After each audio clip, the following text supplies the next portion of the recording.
Civic centre में शहरवासियों ने आतंकवाद के विरोध में जोरदार प्रदर्शन किया, नारेबाजी की और पुतला दहन कर आक्रोश जताया। इन घटनाओं में छत्तीसगढ़ के एक युवक की भी मौत हुई है, जिससे लोगों में गहरा दुख और गुस्सा है। देश की सीमाओं का विस्तार होना चाहिए, वेद गीता साथ में तलवार होना चाहिए।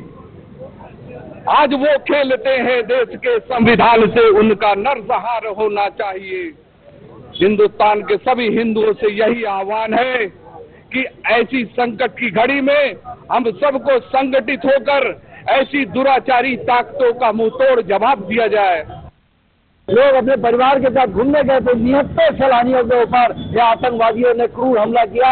इन आतंकवादियों के जिगरे में एक दम नहीं है कि हमारे सेना से लड़ सके, क्योंकि देश के प्रधानमंत्री ने एक ऐसी व्यवस्था बनाई है कि इस बार कश्मीर में सबसे ज्यादा सैलानी घूमने गए। ये बात इन आतंकवादियों को बर्दाश्त नहीं हो पाया और इसीलिए ये लोग वहाँ जाके ऐसी अवस्था किए, इससे कश्मीर की भी अर्थव्यवस्था खराब हो गई, वहाँ के लोगों को भी भूखे मरने की स्थिति आएगी। और हिंदू तो अब एक हो चुका है, हिंदू जाग चुका है, अब हिंदुओं को टक्कर लेने की आदत आ गई है। और हम लोग इस प्रकार के हमारे हिंदुत्व के ऊपर अब कोई अपमान आएगा और कोई बात आएगा तो हम लोग भी अब बदला लेने के लिए पूरे तरीके से तैयार बैठे हैं।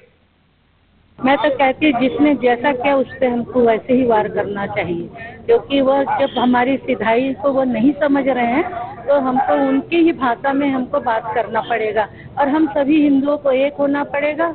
और क्योंकि उन्होंने धर्म का नाम लेकर जो हमारे हिंदू भाइयों को ही टारगेट किया, तो ये बहुत ही सोचने वाली बात है और सब हिंदुओं को एक होना है। एक होकर इनका जवाब हम जरूर ही देंगे।